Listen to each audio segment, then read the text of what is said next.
नमो नमः। अभी आपने विगत पाठ में कुछ अन्य बालारिष्ट योगों के विषय में पढ़ा।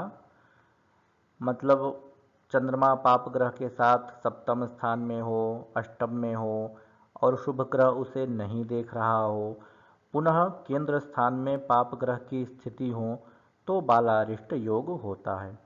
पुनः उसी क्रम को आगे बढ़ाते हुए आचार्य वराह मिहिर अन्य श्लोक के माध्यम से बालारिष्ट योग की चर्चा करते हैं।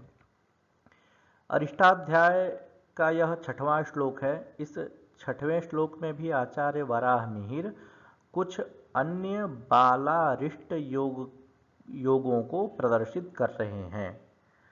इसके पहले 5 श्लोक में आपने अनेक प्रकार के बालारिष्ट योगों के विषय में पढ़ा। पुनः अन्य योगांतर से आचार्य अन्य बालारिष्ट योगों को प्रदर्शित कर रहे हैं। आप यह श्लोक देखें। इस श्लोक में आचार्य ने बालारिष्ट योग को प्रदर्शित किया है। इसके अन्वय को समझें, इसकी व्याख्या को देखें और इसके संस्कृत भावार्थ को भी, हिंदी भावार्थ को भी समझने का प्रयास करें और एक उदाहरण के माध्यम से इसको समझने का प्रयास करेंगे। जैसा कि श्लोक इस प्रकार से है।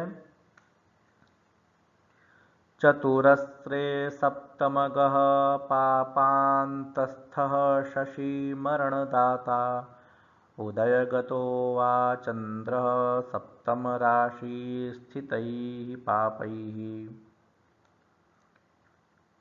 इसका अन्वय देखें।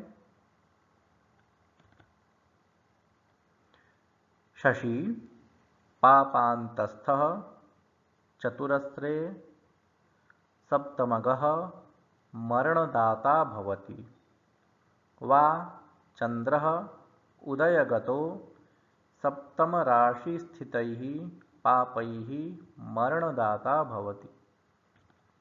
इसकी व्याख्या देखें।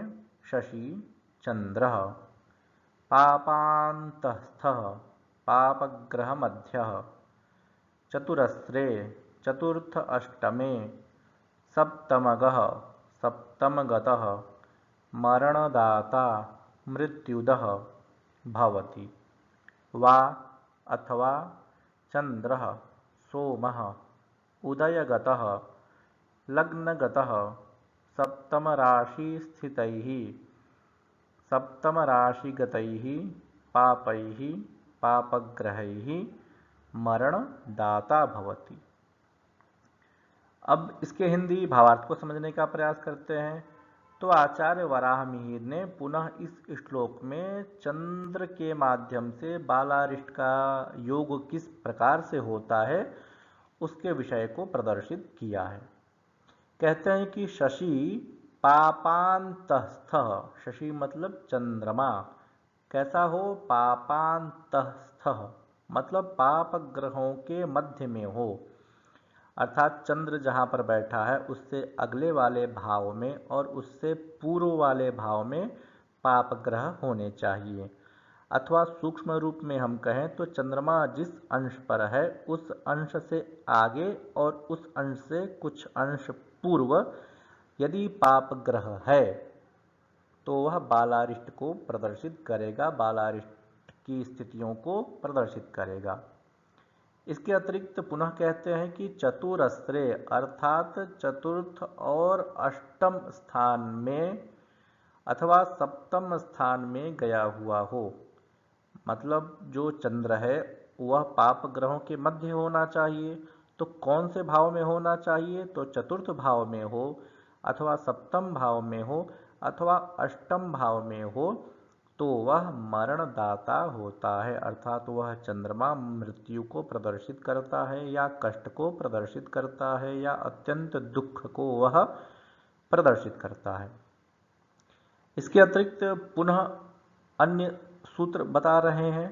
तो कहते हैं कि चंद्रमा लग्नगत होना चाहिए, अर्थात चंद्रमा लग्न में हो और सप्तम स्थान में पाप ग्रह हो तो भी ऐसे स्थिति में यदि जन्म होता है तो बालारिष्ट कहना चाहिए और ऐसे में शिशु को अत्यंत कष्ट होता है, दुख होता है, पीड़ा होती है।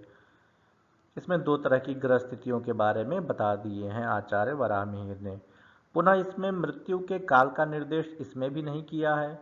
तो इसमें मृत्यु का परिज्ञान कैसे करेंगे कि कब शिशु के ऊपर अरिष्ट होगा, तो उसके लिए आगे सूत्र बताएंगे अंतिम श्लोक में अरिष्ट अध्याय के। तो यहाँ पर दो मुख्य ग्रह स्थितियों के बारे में ही आचार्य चर्चा करते हैं कि ऐसी स्थितियां हो तो आपको समझना चाहिए बालारिष्ट हुआ है। अब इसको एक उदाहरण के माध्यम से समझने का प्रयास करते हैं। जो दो योग बताए थे उन दोनों का यहाँ पर उदाहरण दिया गया है।